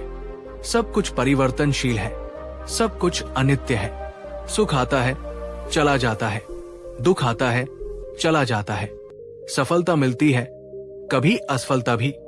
इसी प्रकार भय भी एक भावना है जो आती है और चली जाती है, ये स्थायी नहीं है। उन्होंने समझाया, जब तुम इस अनित्यता के नियम को गहराई से समझ लेते हो तो तुम किसी भी स्थिति या भावना से बहुत ज्यादा जुड़ते नहीं हो। तुम्हें पता होता है कि ये बुरा दौर, ये डर, ये घबराहट भी हमेशा नहीं रहेगी। जैसे रात के बाद सुबह आती है, वैसे ही डर के बाद साहस भी आता है। असफलता का डर इसलिए है क्योंकि तुम सफलता को स्थायी मान लेते हो और असफलता को भी, पर दोनों ही बदलते रहते हैं। आप सबसे एक और सवाल, मित्रों, क्या आपने कभी अपने जीवन में किसी बड़े डर या मुश्किल दौर का सामना किया है जो उस समय बहुत बड़ा लग रहा था, पर आज जब आप पीछे मुड़कर देखते हैं तो वो उतना भयानक नहीं लगता, या आप उससे उबर चुके हैं? कमेंट में संक्षेप में बताएं। ये याद दिलाएगा कि डर भी गुजर जाता है। बुद्ध ने वीर को देखा और कहा, जब डर तुम्हें जकड़े तो याद करना कि ये भी बदल जाएगा। इस भावना को स्वीकार करो, उससे लड़ो मत, उसे एक मेहमान की तरह आने और जाने दो। तुम देखोगे कि जैसे ही तुम उसे पकड़ना छोड़ दोगे, उसकी शक्ति कम हो जाएगी। प्रैक्टिकल उपाय, जब डर महसूस हो तो अपनी सांसों पर ध्यान केंद्रित करें। गहरी सांस ले और छोड़े, मन ही मन दोहराए, ये भावना अस्थायी है, ये भी गुजर जाएगी। मैं शांत हूं। कुछ देर ऐसा करने से आपको राहत महसूस होगी। दोस्तों, अगर आपको अनित्यता का ये सिद्धांत डर को समझने में मददगार लगा तो इस वीडियो को अपने उन दोस्तों के साथ शेयर करें जो अक्सर छोटी छोटी बातों से घबरा जाते हैं या सोचते हैं कि उनकी मुश्किलें कभी खत्म नहीं होंगी। आपका ये शेयर उन्हें आशा दे सकता है। बुद्ध ने वीर के मन की व्यथा को समझते हुए तीसरा वचन कहा, पुत्र, तुम्हारा अधिकांश डर परिणाम से जुड़ा है। क्या होगा अगर मैं हार गया? क्या होगा अगर मेरा प्रदर्शन अच्छा नहीं हुआ? ये परिणाम की चिंता ही तुम्हारे मन को अशांत करती है और तुम्हें अपने वास्तविक कर्म से विचलित करती है। उन्होंने स्पष्ट किया, तुम्हारा नियंत्रण केवल अपने कर्म पर है, परिणाम पर नहीं। तुम अच्छी तैयारी कर सकते हो, अपना सर्वश्रेष्ठ प्रयास कर सकते हो, लेकिन अंतिम परिणाम कई अन्य कारकों पर भी निर्भर करता है जो तुम्हारे नियंत्रण में नहीं है। इसलिए परिणाम की चिंता में अपनी ऊर्जा व्यर्थ करने के बजाय अपनी पूरी ऊर्जा और ध्यान अपने कर्म को सर्वोत्तम ढंग से करने में लगाओ। जब तुम फल की आसक्ति त्याग कर केवल कर्म के आनंद के लिए कर्म करते हो तो डर अपने आप कम हो जाता है। इसे ही निष्काम कर्म कहते हैं। मेरे प्यारे दर्शकों, क्या आप भी किसी काम को शुरू करने से पहले उसके परिणाम के बारे में इतना ज्यादा सोचने लगते हैं कि काम करने का उत्साह ही खत्म हो जाता है या डर लगने लगता है? कमेंट में बताएं, क्या परिणाम का डर आपको कर्म करने से रोकता है? हाँ, परिणाम का डर मुझे रोकता है या नहीं, मैं कर्म पर ध्यान देती हूं। बुद्ध ने वीर को समझाया, जब तुम धनुष बाण उठाओ तो तुम्हारा ध्यान केवल अपने लक्ष्य, अपनी सांस, अपनी एकाग्रता पर होना चाहिए। जीत हार की चिंता को मन से निकाल दो। अपने अभ्यास का, अपनी कला का आनंद लो। जब तुम इस भाव से कर्म करोगे तो तुम्हारा प्रदर्शन स्वयं ही श्रेष्ठ होगा और डर तुम्हें छू भी नहीं पाएगा। प्रैक्टिकल उपाय, कोई भी महत्वपूर्ण कार्य करने से पहले 2 मिनट आंखें बंद करके खुद से कहें, मेरा काम अपना सर्वश्रेष्ठ प्रयास करना है, परिणाम जो भी हो मैं उसे स्वीकार करूंगी। अभी मेरा पूरा ध्यान केवल इस कार्य को अच्छे से करने पर है। यह आपको वर्तमान में लाएगा और परिणाम के बोझ से मुक्त करेगा।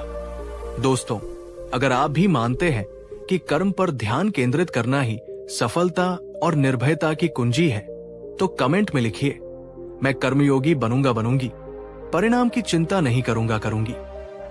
ये संकल्प आपके जीवन में एक बड़ा बदलाव ला सकता है। बुद्ध ने वीर को एक अत्यंत महत्वपूर्ण और व्यावहारिक सूत्र बताते हुए कहा, वीर, जब भी भय या घबराहट महसूस हो तो तुम्हारा सबसे शक्तिशाली अस्त्र तुम्हारी अपनी श्वास है।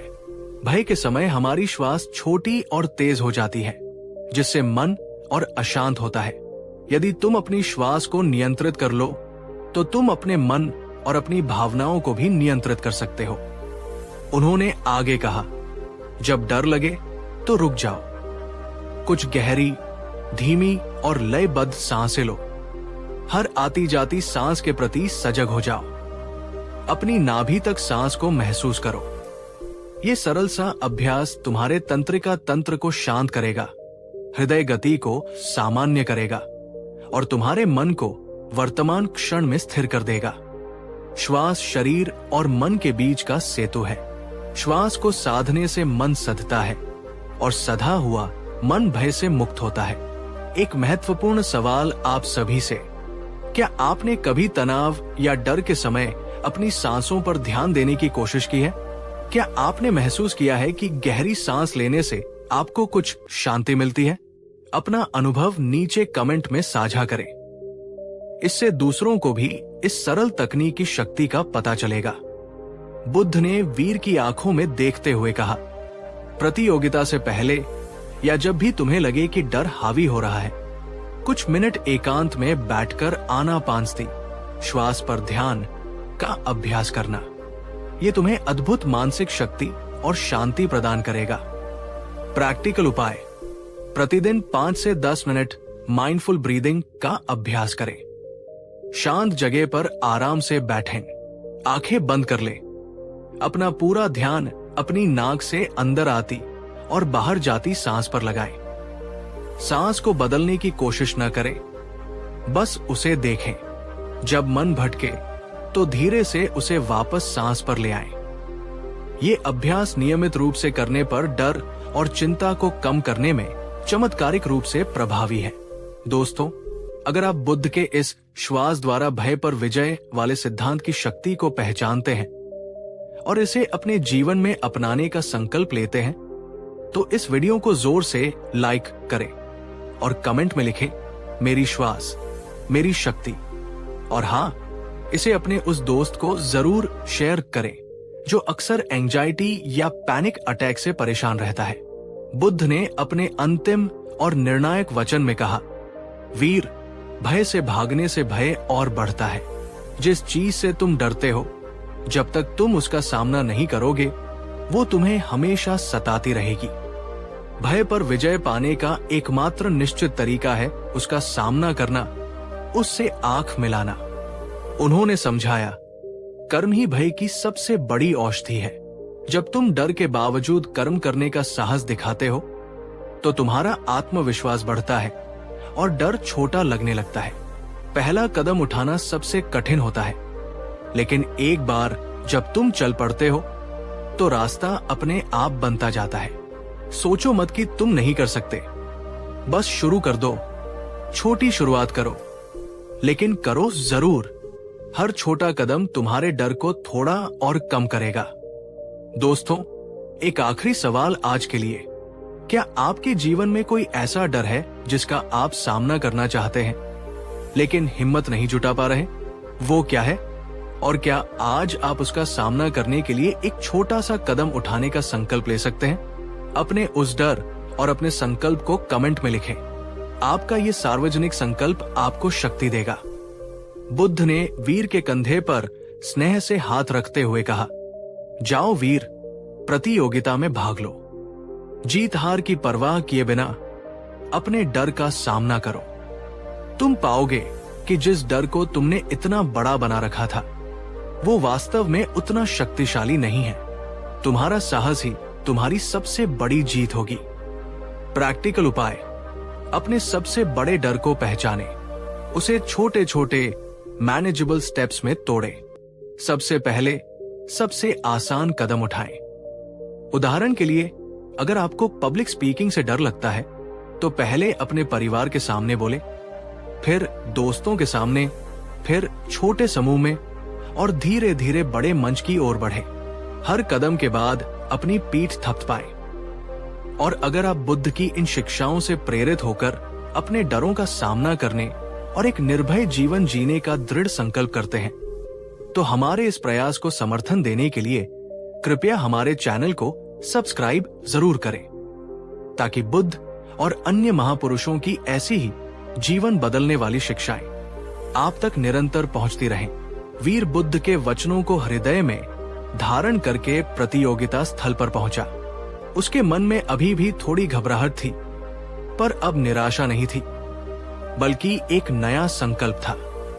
उसने बुद्ध द्वारा बताए गए उपायों का प्रयोग किया। उसने गहरी सांसें ली, परिणाम की चिंता को परे किया और अपने कर्म पर ध्यान केंद्रित किया। उसने अपना धनुष उठाया। लोगों की भीड़ और शोर के बीच उसने अपने मन को शांत रखने की कोशिश की। उसका पहला तीर थोड़ा चूका, पर वो हताश नहीं हुआ। उसने बुद्ध के वचन याद किए, कर्म ही भय की औषधि है।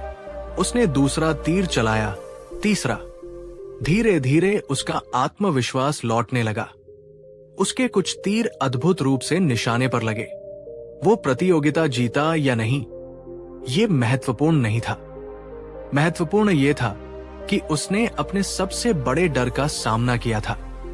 जब वो प्रतियोगिता समाप्त करके लौटा, तो उसके चेहरे पर एक अद्भुत शांति और आत्मविजय का भाव था। वो जानता था कि उसने आज सिर्फ तीर नहीं चलाए, बल्कि अपने भय को भी परास्त किया है। कुछ दिनों बाद बुद्ध उसी मार्ग से गुजर रहे थे। उन्होंने वीर को देखा, जो अब और भी आत्मविश्वास के साथ अभ्यास कर रहा था। बुद्ध केवल मुस्कुराए। उनकी वो मौन मुस्कान ही वीर के लिए सबसे बड़ा आशीर्वाद थी। वीर समझ गया था कि असली विजय बाहर नहीं, भीतर होती है। तो मेरे प्यारे मित्रों, वीर की ये कहानी और भगवान बुद्ध के ये 5 शाश्वत वचन हमें यही संदेश देते हैं कि डर एक स्वाभाविक मानवीय भावना है, लेकिन हम इसके दास नहीं हैं।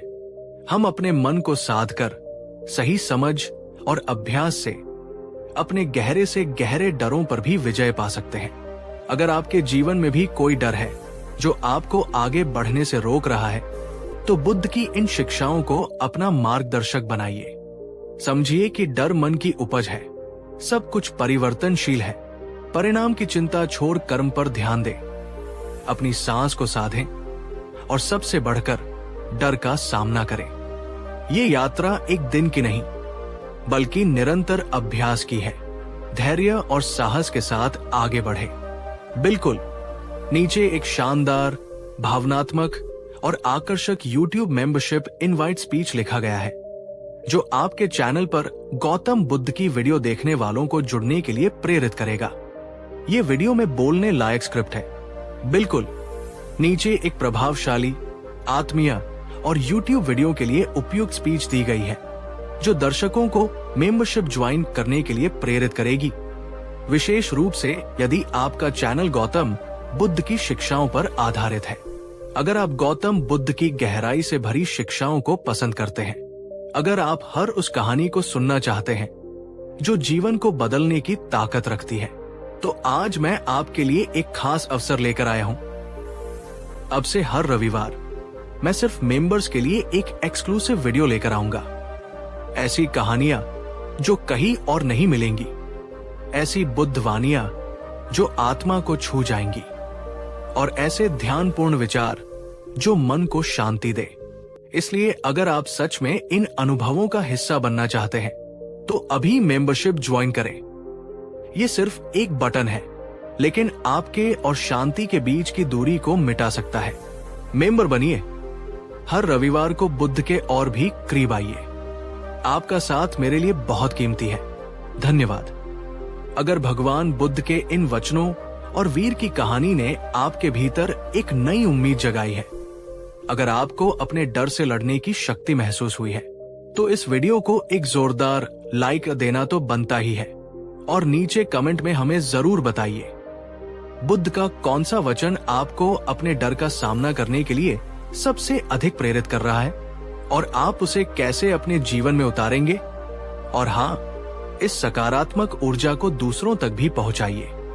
इस वीडियो को अपने उन सभी दोस्तों, प्रियजनों और परिवार के सदस्यों के साथ शेयर अवश्य करिए जो किसी न किसी डर से जूझ रहे हैं, जिन्हें थोड़ी सी हिम्मत और सही मार्गदर्शन की आवश्यकता है। आपका एक शेयर किसी की जिंदगी में निर्भयता का दीपक जला सकता है। यदि आप जीवन को गहराई से समझने और सकारात्मक दिशा देने वाले ऐसे ही प्रेरणादायक वीडियो नियमित रूप से देखना चाहते हैं, तो हमारे चैनल, आपके चैनल का नाम को सब्सक्राइब करना न भूलें और नोटिफिकेशन के लिए उस घंटी वाले आइकॉन को भी जरूर दबा दें। जाने से पहले मेरा आपसे एक और शायद सबसे महत्वपूर्ण सवाल। आज इस क्षण बुद्ध की शिक्षाओं से प्रेरणा लेकर आप अपने किस एक डर का सामना करने के लिए कौन सा एक छोटा सा पहला कदम उठाने का संकल्प लेते हैं? नीचे कमेंट बॉक्स में अपना वो पहला साहसिक कदम लिखिए।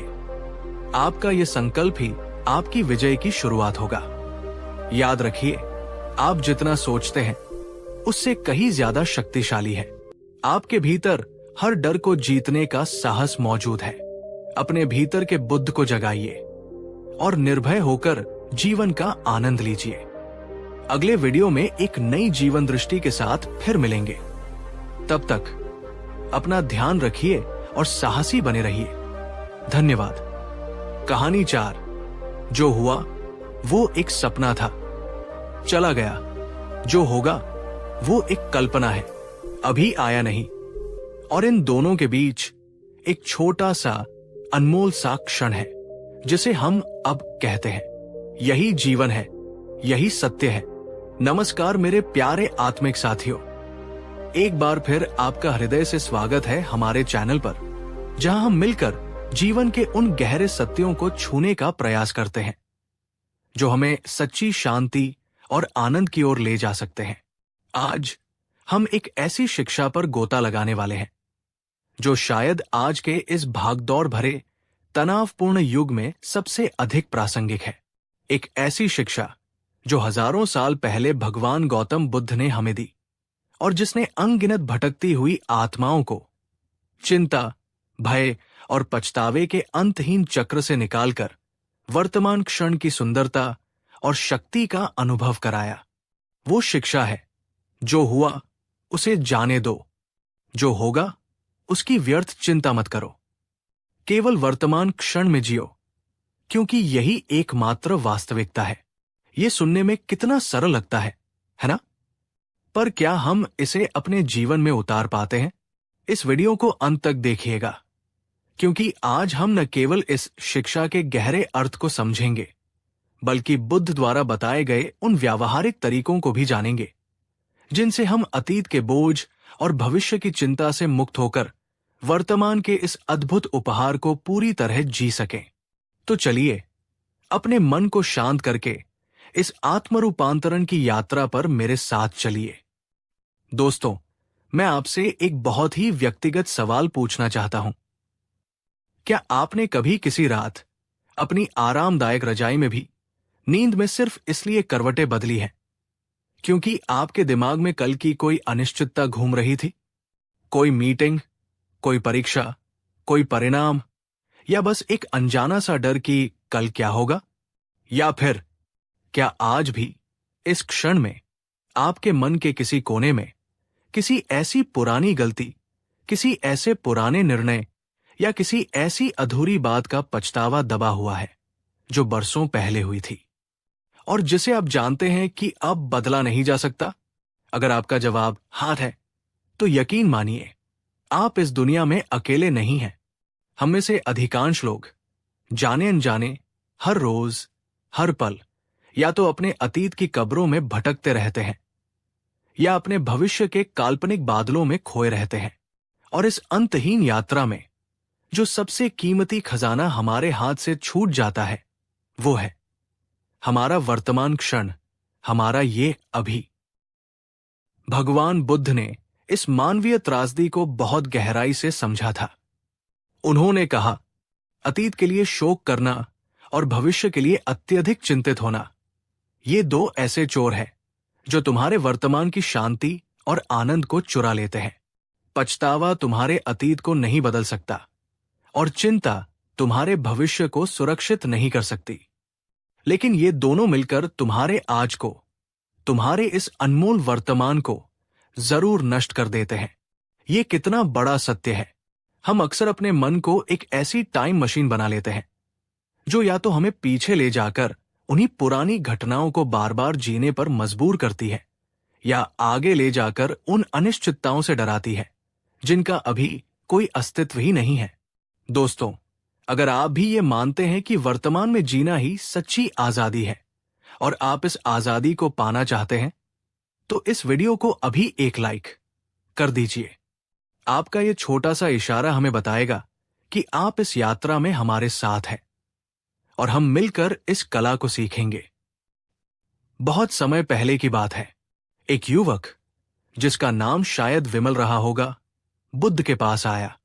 उसकी आंखों में एक अजीब सी उदासी और भय था। उसके माथे पर चिंता की गहरी लकीरें खिंची हुई थी, जैसे उसने बरसों से चैन की नींद न ली हो। उसने बुद्ध के चरणों में प्रणाम किया और अत्यंत व्याकुल स्वर में कहा, भगवन तथागत, मैं एक असहनीय मानसिक पीड़ा से गुजर रहा हूं। मेरा मन शांत नहीं रहता। या तो वो अतीत की बुरी यादों, मेरी गलतियों, मेरे नुकसानों में उलझा रहता है और मुझे ग्लानि और दुख से भर देता है, या फिर वो भविष्य की अनगिनत आशंकाओं में खोया रहता है। क्या होगा अगर मैं असफल हो गया? क्या होगा अगर मेरे प्रियजन मुझसे दूर हो गए? क्या होगा अगर कोई अनहोनी हो गई? मैं न तो अपने अतीत को भूल पा रहा हूं, न ही भविष्य की चिंता से मुक्त हो पा रहा हूं। इस निरंतर द्वंद्व ने मेरा जीना दूभर कर दिया है। कृपा करके मुझे कोई ऐसा मार्ग बताएं जिससे ये मानसिक पीड़ा मिट जाए और मैं शांति से जी सकूं। बुद्ध ने उस युवक की ओर अत्यंत करुणा और स्नेह से देखा।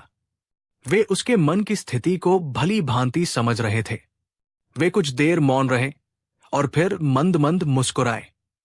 उन्होंने युवक को अपने पास बैठने का इशारा किया और अत्यंत शांत स्वर में कहा, वत्स विमल, तुम्हारी पीड़ा का कारण तुम्हारे अतीत या भविष्य में नहीं, बल्कि तुम्हारे मन के उनसे जुड़े रहने में है। चलो, मैं तुम्हें एक छोटा सा प्रयोग दिखाता हूं। बुद्ध ने विमल से कहा, जाओ, पास की नदी से एक मिट्टी का घड़ा पानी से भरकर लाओ और साथ ही एक बड़ा सा भारी पत्थर भी ले आओ। विमल ने आश्चर्य से बुद्ध की ओर देखा, पर बिना कोई प्रश्न किए उनकी आज्ञा का पालन किया। वो पानी से भरा घड़ा और एक भारी पत्थर ले आया। बुद्ध ने कहा, अब इस पत्थर को पानी से भरे इस घड़े में डाल दो। विमल ने वैसा ही किया। पत्थर घड़े में गिरते ही पानी थोड़ा छलक गया। फिर बुद्ध बोले, अब वत्स, तुम इस पत्थर को अपने हाथ से पकड़कर पानी की सतह पर या घड़े के बीच में तैराने की कोशिश करो। इसे डूबने मत देना। विमल ने प्रयास किया। उसने पत्थर को पानी में डुबोकर पकड़े रखा, उसे सतह पर लाने की कोशिश की, पर जैसे ही वो अपना हाथ थोड़ा ढीला करता या पत्थर को छोड़ने का प्रयास करता, वो भारी पत्थर तुरंत घड़े की तली में जाकर बैठ जाता। वो जितनी देर पत्थर को ऊपर रखने की कोशिश करता, उसके हाथ में उतना ही दर्द और तनाव बढ़ता जाता। कुछ देर बाद जब विमल थक गया, तो बुद्ध ने कहा, अब पत्थर को छोड़ दो, उसे अपने भाग्य पर, पानी के स्वभाव पर छोड़ दो। विमल ने पत्थर को छोड़ दिया और वो तुरंत घड़े की तली में जाकर शांति से बैठ गया। पानी भी धीरे धीरे स्थिर हो गया। तब बुद्ध ने विमल की ओर देखकर कहा, वत्स, देखो और समझो, ये घड़ा तुम्हारे मन के समान है और ये पानी तुम्हारे जीवन की धारा। तुम्हारा अतीत और तुम्हारा भविष्य दोनों ही इस भारी पत्थर की तरह है। जब तक तुम उन्हें अपने मन की सतह पर, अपनी चेतना में जबरदस्ती पकड़कर रखने की कोशिश करते रहोगे, तब तक तुम्हारा मन भी इसी तरह अशांत, बोझिल और थका हुआ रहेगा। तुम जितनी अधिक ऊर्जा उन्हें पकड़े रहने में लगाओगे, उतनी ही अधिक पीड़ा और तनाव का अनुभव करोगे। लेकिन वत्स, जिस क्षण तुम उन्हें जाने देने का, उन्हें छोड़ देने का निर्णय लेते हो, जैसे तुमने इस पत्थर को छोड़ा, वे अपने आप अपने स्थान पर अपने स्वभाव के अनुसार शांत हो जाते हैं। अतीत अतीत में विलीन हो जाता है और भविष्य भविष्य की गोद में सुरक्षित रहता है। और तुम्हारा मन, वो इस घड़े के पानी की तरह पुनः हल्का, शांत और निर्मल हो जाता है। विमल बुद्ध के इस सरल से दृष्टांत से गहरे प्रभावित हुए। उन्हें अपनी समस्या का मूल कारण और उसका समाधान स्पष्ट रूप से दिखाई देने लगा था। बुद्ध ने हमें अतीत को जाने देने की शिक्षा क्यों दी? क्या इसका मतलब है कि हम अपने अनुभवों से सीखें ही नहीं? नहीं, बिल्कुल नहीं। बुद्ध ने बहुत ही सरल और गहन भाषा में समझाया। अतीत उस जल की धारा की तरह है जो एक बार बह चुकी, वो कभी लौटकर वापस नहीं आती। तुम चाहे कितनी भी कोशिश कर लो, उस बहे हुए पानी को वापस नहीं ला सकते। उसे पकड़कर रखने का प्रयास व्यर्थ है और पीड़ादायक भी। लेकिन क्या हम इसे वास्तव में छोड़ पाते हैं? हम में से कितने लोग हैं जो अपनी पुरानी गलतियों, अपने पुराने अपमानों, अपने टूटे हुए रिश्तों या अपने खोए हुए अवसरों की यादों को आज भी अपने सीने से लगाए घूमते हैं? हम बार बार उन्हीं घटनाओं को अपने मन में दोहराते हैं। काश ऐसा न हुआ होता, काश मैंने वैसा किया होता। ये काश का खेल हमें वर्तमान की खुशियों से वंचित कर देता है। मैं आपसे एक और सवाल पूछना चाहता हूं। पूरी ईमानदारी से जवाब दीजिएगा। क्या आपके जीवन में कोई ऐसा क्षण, कोई ऐसी घटना या कोई ऐसा व्यक्ति है जिसे आप आज भी अपने मन में बार बार याद करते हैं और जिससे आपको दुख, क्रोध या पछतावा महसूस होता है? अगर हां, और अगर आप आज इसी क्षण उस बोझ से मुक्त होने का पहला कदम उठाना चाहते हैं, तो नीचे कमेंट में लिखिए, हां, मैं आज उसे जाने देती हूं, मैं उसे छोड़ना चाहती हूं। यह सिर्फ एक वाक्य नहीं, यह आपके अवचेतन मन के लिए एक शक्तिशाली संदेश होगा। और अगर आप किसी ऐसे व्यक्ति को जानते हैं जो आज भी अपने अतीत के बोझ में दबा हुआ है, जो पुरानी बातों से बाहर नहीं निकल पा रहा, तो इस वीडियो को उनके साथ शेयर जरूर कीजिएगा। हो सकता है बुद्ध की ये वाणी उनके जीवन में भी शांति का मार्ग प्रशस्त कर दे। बुद्ध ये नहीं कहते कि अतीत को पूरी तरह भूल जाओ। वे कहते हैं, अतीत एक शिक्षक है, एक पाठशाला है, उसे जेल मत बनाओ। उससे जो सबक सीखने हैं उन्हें सीखो और फिर कृतज्ञता के साथ उसे विदा करके वर्तमान में पूरी ऊर्जा के साथ आगे बढ़ो। जब हम अतीत की घटनाओं से अपनी पहचान जोड़ लेते हैं, मैं असफल हूं क्योंकि मैं अतीत में असफल हुआ था, मैं दुखी हूं क्योंकि अतीत में मेरे साथ बुरा हुआ था, तब हम अपने वर्तमान और भविष्य को भी उसी रंग में रंग देते हैं। अतीत को जाने देने का अर्थ है उससे जुड़ी नकारात्मक भावनाओं और आत्म परिभाषाओं को जाने देना। अतीत का बोझ तो है ही, पर भविष्य की चिंता का जाल उससे भी कहीं अधिक व्यापक और सूक्ष्म होता है। भविष्य एक ऐसा कोरा कागज है जिस पर हम कुछ भी लिख सकते हैं, पर हम अक्सर क्या करते हैं? हम उस पर अपनी कल्पनाओं की, अपने डरों की, अपनी आशंकाओं की काली स्याही से भयानक चित्र बना देते हैं। क्या होगा अगर मुझे वो नौकरी नहीं मिली तो? क्या होगा अगर मैं इस परीक्षा में फेल हो गया तो? क्या होगा अगर वो व्यक्ति मुझे छोड़कर चला गया तो? क्या होगा अगर मैं बीमार पड़ गया तो? ये क्या होगा अगर वाले विचार हमारे मन में एक अंतहीन चक्रव्यूह रच देते हैं जिसमें हम उलझकर रह जाते हैं। लेकिन बुद्ध की शिक्षा यहां भी अत्यंत स्पष्ट और क्रांतिकारी है। भविष्य की अत्यधिक और व्यर्थ चिंता तुम्हारे वर्तमान की ऊर्जा और शांति को नष्ट कर देती है। और जब तुम्हारा वर्तमान ही नष्ट हो जाता है, जब तुम आज ही अशांत और निष्क्रिय हो जाते हो, तो तुम्हारा आने वाला कल भला कैसे उज्जवल और सुरक्षित हो सकता है? इसे एक सरल कहानी से समझते हैं। एक बार दो किसान थे जिनके खेत पास पास थे। पहला किसान चिंतामणि हर दिन सुबह उठते ही आकाश की ओर देखता और ये सोचकर चिंतित हो जाता, आज बारिश होगी या नहीं? अगर नहीं हुई तो मेरी फसल सूख जाएगी, अगर ज्यादा हो गई तो बाढ़ आ जाएगी, अगर ओले पड़ गए तो सब बर्बाद हो जाएगा।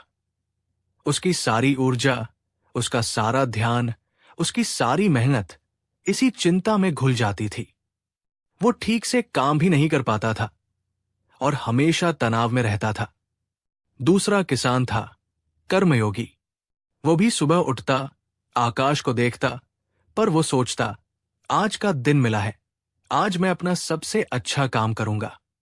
मैं अपने खेत को तैयार करूंगा, समय पर बीज बोऊंगा, खरपतवार निकालूंगा, और जितनी मेहनत मुझसे हो सकती है उतनी करूंगा। बाकी प्रकृति के हाथ में है। वो भविष्य की चिंता में अपनी वर्तमान की शक्ति को व्यर्थ नहीं गंवाता था। नतीजा क्या हुआ, आप अंदाजा लगा सकते हैं। जिस साल अच्छी बारिश हुई, दोनों की फसल अच्छी हुई, पर कर्मयोगी अधिक प्रसन्न और संतुष्ट था, क्योंकि उसने अपने हिस्से का काम पूरी निष्ठा से किया था। चिंतामणि तब भी चिंतित था कि कहीं फसल को कोई नुकसान न हो जाए। और जिस साल बारिश कम हुई, दोनों की फसल प्रभावित हुई, पर कर्मयोगी ने हिम्मत नहीं हारी। उसने पानी बचाने के नए तरीके सोचे, और जो भी थोड़ी बहुत फसल हुई उसमें संतोष किया। चिंतामणि पूरी तरह टूट गया, क्योंकि उसकी चिंताएं सच साबित हो गई थी और उसने पहले से ही हार मान ली थी। बुद्ध कहते हैं, भविष्य अज्ञात है और अज्ञात का भय स्वाभाविक है, पर उस भय को अपने वर्तमान पर हावी मत होने दो। तुम्हारा भविष्य तुम्हारे आज के विचारों, आज के शब्दों और आज के कर्मों से ही आकार लेता है। यदि तुम्हारा आज सजग, संतुलित और कर्मठ है, तो तुम्हारा कल भी स्वतः ही बेहतर होगा। तो अगर अतीत को जाने देना है और भविष्य की चिंता नहीं करनी है, तो फिर जीना कहाँ है? बुद्ध का उत्तर एक ही है, और वही परम सत्य है।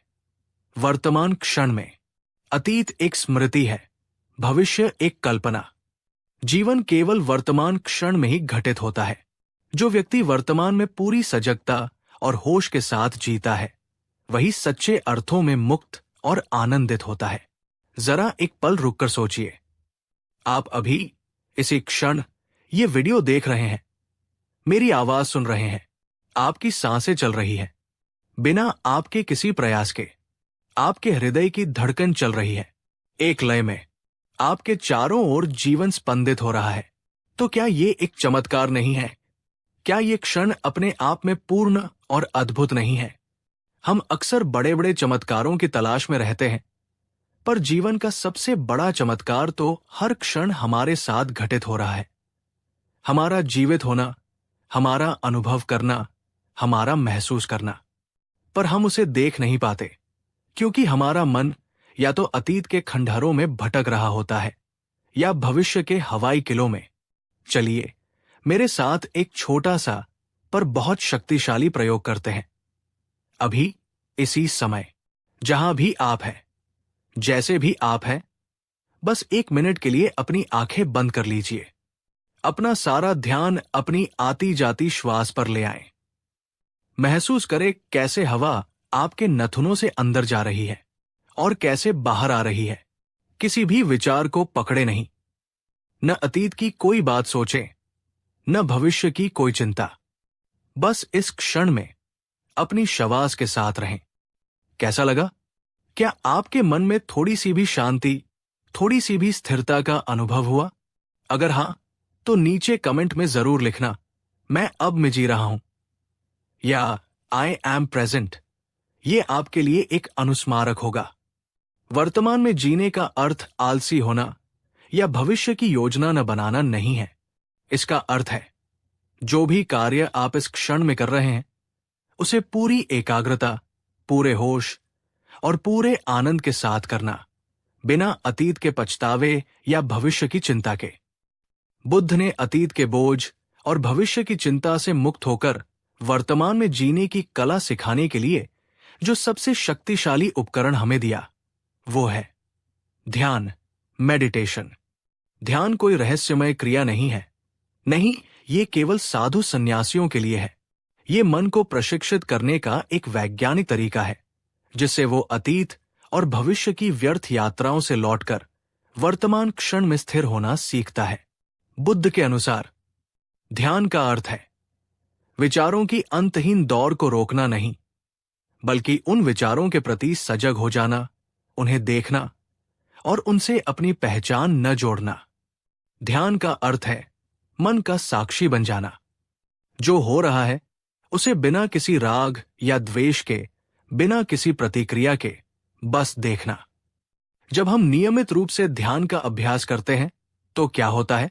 हमारा मन शांत होता है, विचारों की गति धीमी पड़ती है और मन में एक स्थिरता आती है। हमारी सजगता बढ़ती है। हम अपने विचारों और भावनाओं के प्रति अधिक जागरूक होते हैं और उन्हें नियंत्रित करना सीखते हैं। हमारा अतीत से मोह कम होता है। हम पुरानी घटनाओं को भावनाओं के चश्मे से देखना बंद कर देते हैं और उनसे सबक लेकर आगे बढ़ते हैं।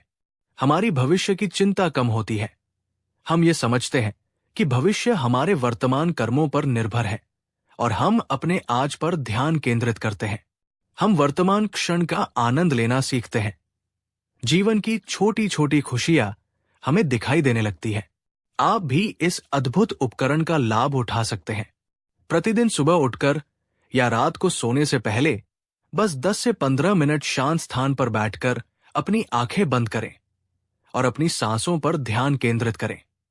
जब भी मन भटके, और वो भटकेगा ही, तो उसे प्यार से, बिना किसी झुंझलाहट के वापस अपनी सांसों पर ले आएं। ये सरल सा अभ्यास यदि निरंतरता से किया जाए तो आपके जीवन में क्रांति ला सकता है। यह आपको अतीत के पछतावे और भविष्य की चिंता से धीरे धीरे पर निश्चित रूप से मुक्त कर देगा। बुद्ध के जीवन की सभी शिक्षाओं का सार एक ही था, दुख से मुक्ति। और ये मुक्ति कहीं बाहर नहीं, किसी स्वर्ग में नहीं, बल्कि हमारे अपने मन के रूपांतरण में है। अपने महापरिनिर्वाण से पहले बुद्ध ने अपने शिष्यों को जो अंतिम और सबसे महत्वपूर्ण उपदेश दिया वो था, अप दीपो भव, अर्थात स्वयं अपने दीपक बनो। अपनी मुक्ति के लिए किसी और पर निर्भर मत रहो। अपने भीतर की प्रज्ञा की रोशनी से स्वयं अपना मार्ग प्रकाशित करो। और ये आंतरिक दीपक कब जलता है? ये तभी जलता है जब हम अतीत के अंधकारमय सायों और भविष्य की धूमिल परछाइयों से मुक्त होकर वर्तमान क्षण के सूर्य के नीचे पूरी तरह खड़े होते हैं।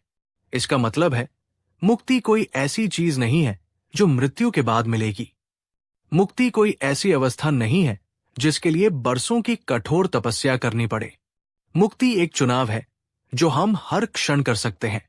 जिस क्षण हम अतीत को जाने देने का और भविष्य की चिंता न करने का दृढ़ निश्चय करते हैं, उसी क्षण हम मुक्ति का, शांति का और सच्चे आनंद का अनुभव करना शुरू कर देते हैं। अंत में एक प्रश्न सीधा आपके हृदय से। दोस्तों, कल्पना कीजिए, अगर आज इसी समय स्वयं भगवान बुद्ध आपके समक्ष प्रकट हों, अपनी उसी करुणा भरी मुस्कान के साथ, और वे आपसे केवल एक प्रश्न पूछें, वत्स, क्या तुम आज इसी पल अपने अतीत के सभी बोझों को, अपने भविष्य की सभी चिंताओं को मेरे चरणों में समर्पित करके एक पूर्णतः मुक्त, पूर्णतः वर्तमान और पूर्णतः आनंदमय जीवन जीने का संकल्प ले सकते हो? तो आपका जवाब क्या होगा? जो भी आपका सच्चा जवाब हो उसे नीचे कमेंट में जरूर बताइएगा। ये आपके अपने साथ एक वादा होगा।